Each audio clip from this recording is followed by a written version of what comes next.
Today, we're talking about one of the most iconic survival stories in aviation history, the miracle on the Hudson. Welcome, everyone, to this edition of Inside the Cockpit. You're on Queen City News Plus. I'm your host, May K. Beeler, Chief Transportation Correspondent here at Queen City News and a pilot of over 40 years and counting. Aviation is my passion, and ever since I was a little girl, growing up in D.C., I was inspired by the Air and Space Museum, and to this day now that inspiration is reignited and magnified by the Sullenberger Aviation Museum, a Smithsonian affiliate here in Charlotte, North Carolina, the home of the miracle on the Hudson. So just a little bit of background. Today marks the anniversary of the emergency landing of the miracle on the Hudson. The accident features, oh my goodness, a passenger jet's successful ditching in New York's Hudson River. All 155 passengers and crew members survived. Today we're going to look back at one of the most feel-good stories of all time and what happened to the famed Airbus and where she ultimately landed. So today we welcome in Katie Swearingen. She is the Vice President of Collections at the Sullenberger Aviation Museum, the home, yes, of the miracle on the Hudson. Katie, welcome. Hi, thank you for having me today. Well, you are such a huge part of this iconic aircraft landing in its new home or final home of this museum, and we're going to talk about that today. But first, before we get into our discussion, just a little background, just to remind everybody about this accident. Yeah, it was 17 years ago today, and I do want to make it clear, we are recording this today on January 15th, 2026. And so, 17 years ago today, when U.S. Airways 1549 hit a flock of birds, lost all engine power, and glided into the river. So the jet had just departed New York's LaGuardia Airport, headed for Charlotte, but ended up ditching in the icy Hudson River instead. So eventually it was recovered from the river, then transported here to Charlotte, where it would find a new home in the Sullenberger Aviation Museum. So we know what happened to the jet, but what about the passengers? Well, we're going to meet two of them in just a minute. But first, Katie, tell us about your role at the Sullenberger Aviation Museum. I am the Vice President of Collections at the museum. So that is sort of a dual role of both caring for the collection, the big and small things, so airplanes and the small artifacts that are associated with them. And then in addition to that, figuring out how to use that collection to tell exciting stories through exhibition for our community. And I get to manage a wonderful team that works with the collection every day. Well, you all have so many programs for kids of all ages, so many exhibits and different aircraft. And of course, the Airbus, the A320, is the star of the show, but there are many other aircraft that we will talk about too. But something new this week, commemorating the 17th anniversary of the ditching. The NTSB calls it the most successful ditching in aviation history. You all have a new program called the Miracle on the Hudson Passenger Experience that guests can enjoy. And before we get into that, because we want you to tell us all about that, I want to share a powerful story about the passengers aboard U.S. Air 1549. So many of the passengers were from Charlotte on a one-day business trip to New York and back. 21 of them worked for the Bank of America, like Pam Siegel and Brian Siegel. Now, their names sound the same, but they're spelled differently. Their only other link was being on U.S. Airways Flight 1549. I sat down with them for a look back. Oh, yeah, there was definitely fear. I was never an easy flyer. I never truly enjoyed the process of flying. I was very frightened. I was frightened that we were going to crash. I was frightened that I wouldn't see my family again. I was in row 8, which is the window exit is row 10. So I was 2 windows in front. I came out that first window and out onto the wing here and made my way all the way out, and then went off the front side of the wing onto the water. I think I'm the smaller of the two heads, but that's me. Pam Siegel and Brian Siegel recalled January 15th, 2009, the day that changed everything. Prior to January 15th, Pam, a mother of 2 teenagers at the time, says she had taken many things in life for granted. Brian, a new father of a 6-week-old baby, was juggling work and parenthood. He still grapples with the notion that he was the last standby passenger to grab a seat. When things started to happen, the immediate thought that went through my mind was, well, I'm not even supposed to be here. It was just another routine flight until the bird strike. A bang, engine fires, the smell. Then I realized that I didn't hear either engine. And that was really the first time for me, that sort of sickening feeling that it's just too quiet. We started to lose momentum. And I always say that for me, one of the scariest things was that loss of forward momentum. It's like that top you hit on the roller coaster. You just get to that point and then you're no longer going up, you're now going down. Lacking altitude and airspeed to return back to the airport, the only option became the Hudson River. And I could see the buildings getting larger and us getting closer to the river, and I realized that we were going into the Hudson. I've also said though that was better. Like that was better than crashing into Manhattan. It wasn't until the captain said, "This is the captain, brace for impact," that it starts going through your mind like, what does that mean? I mean, we're here in the air. What are we going to hit? The plane landed level, hitting the water at 140 miles per hour, but it instantly and violently lost its momentum. There was a long second of silence, then the order to evacuate. It was January. The water was cold, the air was cold. So I get out onto the wing, dress shoes, suit pants, and a button-down shirt. So immediately the wind, I remember just feeling the wind and the air moving. You smelled the jet fuel that was floating in the water. So there was this moment of just trying to stabilize yourself because this is an unnatural place that you're not supposed to be. Pam got out on the emergency exit on the left wing. The splashing water froze on the wing, making it slippery with each step. Fearing a fall, she chose to jump into the water. She soon swam to a life raft. Ferry boats arrived to rescue passengers from the wing, the rafts, and the water. I actually reached into my pocket and grabbed my phone out, and I called my wife, who was home, and I said, listen, I'm going to be late. You're not going to believe this, but my plane just landed in the Hudson River. Before something like this happens, you have this image in your mind of what life is supposed to be. And it's almost like a jigsaw puzzle. And when something happens like this, the puzzle gets thrown up in the air and all the pieces get scrambled.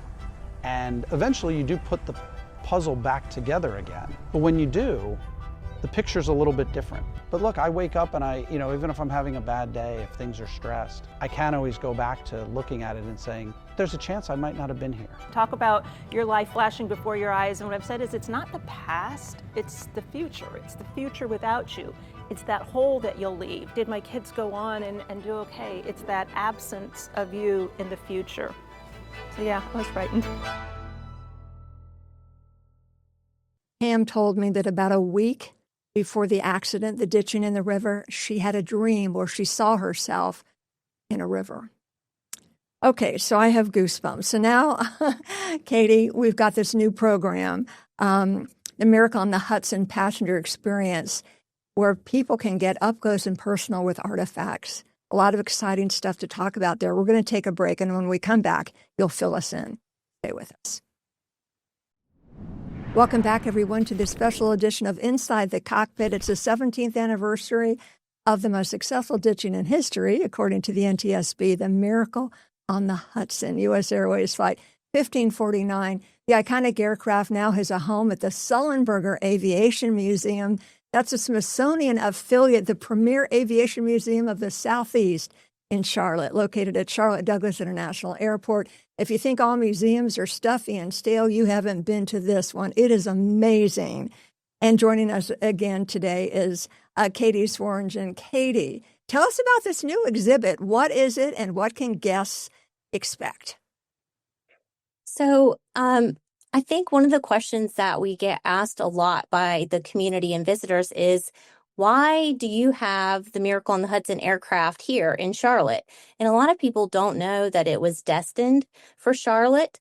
But in addition to that, many of the passengers are also from Charlotte. So we're really always looking for ways to connect to those passenger stories in a more meaningful way.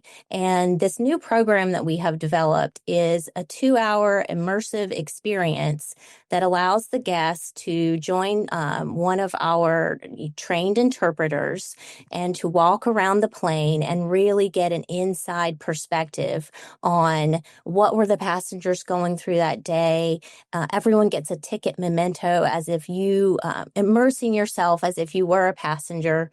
And you get to walk around the plane and hear some of the behind the scenes stories about what the passengers were going through, but then also what has the plane gone through over these last 17 years, because it's, been a plane that's been involved in an emergency landing, rescue efforts, recovery efforts, an investigation, and then it's been preserved as an artifact in our multiple locations because the museum just reopened in June of 2024. And then at the end of this immersive experience, we do something that, we don't get to do often, which is take the massive amount of artifacts that were collected from inside the aircraft that are in our archive, and we bring some of those out that they're not on display in showcases, and visitors get to take on the role as if they're a curator, as they're a collection specialist, put on their nitrile gloves, and we actually hand out some of those artifacts for people to have a hands-on experience with and hear some more stories about items in the collection that you don't get to see every day. So along with hearing those passenger stories, you're also seeing some of those behind the scenes collections. It's a really special new addition to the museum. Katie, just being there in the museum with the airplane, in the presence of the airplane. And as you know, I've had the joy and the privilege of covering this in various news stories. The energy of the airplane, I know this sounds weird, but it's just special to be in the presence of this incredible aircraft. Can you tell us a little bit about what it represents? Something that has to do with the indomitable human spirit. You've worked up close and personal with this aircraft. What does it mean to you? I think that, there's one side for the educational aspect. This is one of the most important incidents that's happened in aviation history.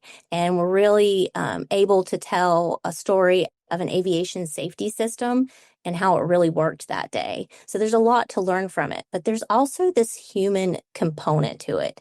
And there's something so special about museums where you get to be up close and personal with real material culture. So I think just the fact that this is the real aircraft that was involved in that incident, it creates sort of an emotional experience. And you really, most of us have been on a passenger flight. So you can put yourselves in the shoes of the passengers that day, and you can think about how scary it was and how amazing it was to have survived and to be able, to share this story and to go on and have a life with their families and see grandchildren and all of these things that they've been able to experience in these 17 years. So I think that's what really makes material culture special, because it makes that connection for visitors. And Katie, what a journey it has been for this particular aircraft. To think it kind of, the landing was perfectly and beautifully done by Captain Sully Sullenberger and, of course, Jeff Skiles, and just an incredibly talented and well-trained, skilled flight crew. But even with a successful landing, the plane got beat up a little bit in the water. And the journey then from being salvaged or saved from the Hudson River and transported to Charlotte. Can you tell us about that and then how you and your team helped restore it to what it is today? Yes, what a journey. Certainly, an artifact of this size it's been really interesting. It started with conservation efforts that were done while it was in storage in New Jersey. So the museum and our exhibit design firm, Freeman Ryan Design, were in New Jersey pulling out all of the items that were still in the plane. Of course, passengers' items were returned to them. separately, but there were still beverage carts and oxygen masks and seat cushions and all of these things. So all of those things went under an initial conservation effort. And the plane itself, the fuselage and the wings went under conservation efforts. And then later, of course, we received the engines as well. So then it was on an 8-day journey to Charlotte. We worked with Airbus engineers, U.S. Airways mechanics, our local Air National Guard, all helped to reassemble this aircraft and get it on display in 2011. In 2012, we redesigned this exhibit around it. But then, of course, the museum had to move. So we had to disassemble the aircraft, put it in storage, and then reassemble it. So it's really been an interesting artifact to work with to document all of those phases of conservation and preservation. And all along the pathway, we wanted to make sure that we could preserve the aircraft as close to original as possible, because really that's what makes this aircraft special, is what it's been through. So that's another part of this new experience, is really looking closely at the aircraft and seeing, was this damage from when it landed in the river? Was this damage from being involved in the rescue with a ferry boat? Bumping into it? Was this from it being pulled out of the river, or is this an effort of, having to prepare it to trailer it to Charlotte? Was this, the NTSB markings on it from the investigation? Those are all the things that make this a really interesting aircraft to just really investigate. And Katie, a lot of people don't realize, and you just mentioned it, and my producer made a face when you said that, because he didn't even know that the airplane was moved to the Carolinas Aviation Museum, just a little ways down from where you are now.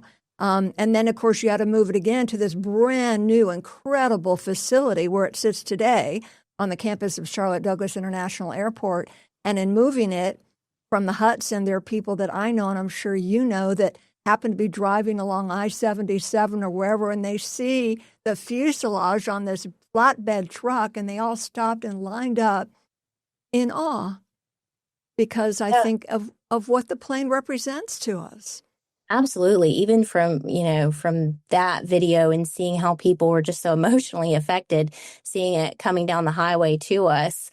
But a lot of people, may not know that when we closed in 2019 and disassembled the aircraft, we stored the fuselage, the wings, and the engine inside the historic hangar that is now part of our museum campus. And of course, that tells this really early story of Charlotte Aviation. So it was in there with a lot of other fragile aircraft, packed tightly away and preparing it for its new home. So yeah, it's been a very interesting, from a collections perspective, really interesting artifact to care for. Now, she, of course, is the star of the show, but there are 40 other aircraft. Tell us about the other aircraft that you and your team are responsible for that people can come and enjoy. Oh, well, we have a wide variety of aircraft, commercial aircraft, civilian aircraft, and a large military, particularly focused in on the Cold War military aircraft. So there's kind of something for everyone. Some of the aircraft are education objects that you can actually get inside. We have a T-33 jet trainer that we use as a simulator. It has both a front and a back seat. The back seat is wheelchair accessible. But yeah, we just have so many special aircraft at the museum, anything from a Wright Flyer replica to an F-14 Tomcat. So it's kind of something for everyone. I love that too, because I know that Tomcat is the same model aircraft that was in Top Gun. So a lot of excitement there. We're going to take a quick break. We've got more to talk about. So stay with us. Inside the Cockpit returns right after this. Welcome back, everyone, to this special edition of Inside the Cockpit. It's the 17th anniversary of the most successful ditching, according to the NTSB, the Miracle on the Hudson. We're talking about the Sullenberger Aviation Museum, the home of the iconic Airbus. Katie Swearingen joins us. Katie, we're talking about the new exhibit, the Miracle on the Hudson Passenger Experience. Before we tell people how they can sign up and when they can come, let's remind everybody, the museum is for kids of all ages, right?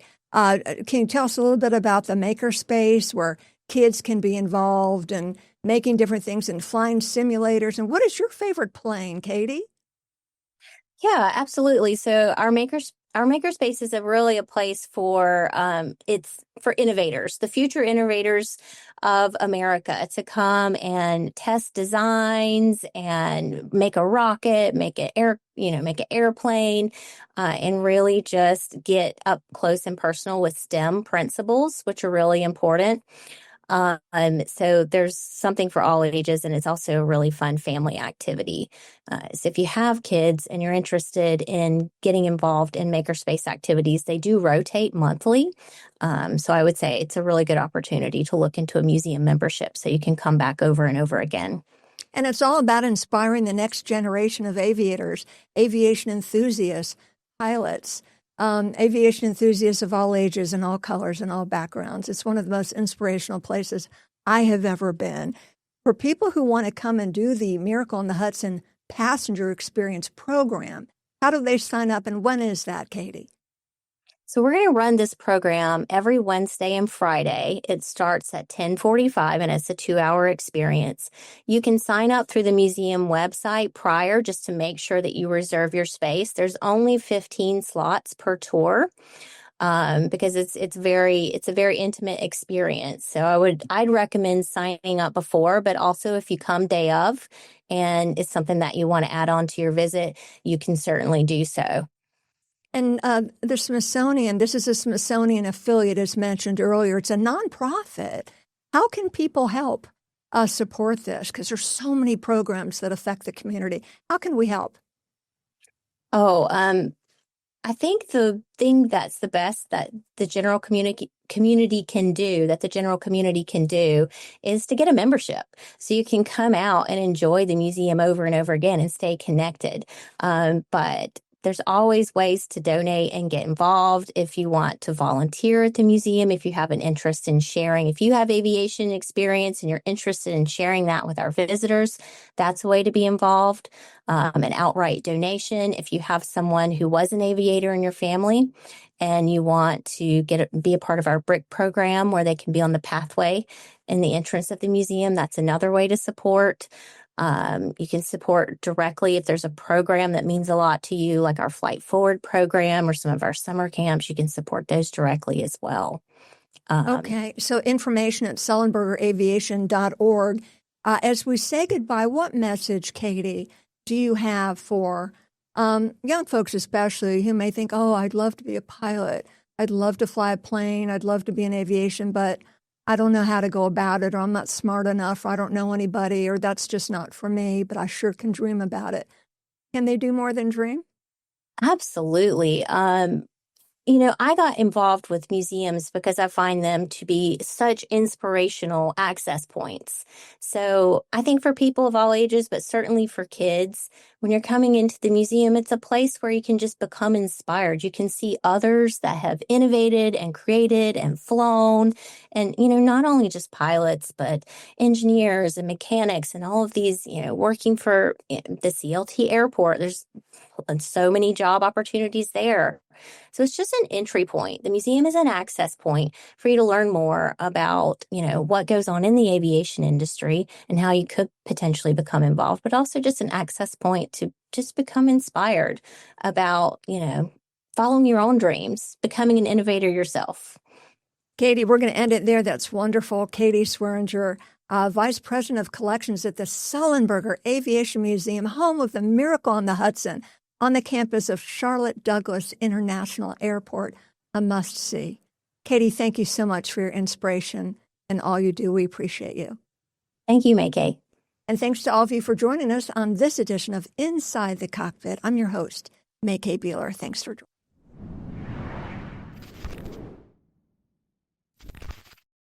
Queen City News Plus. Just search Queen City News on your smart TV's app store.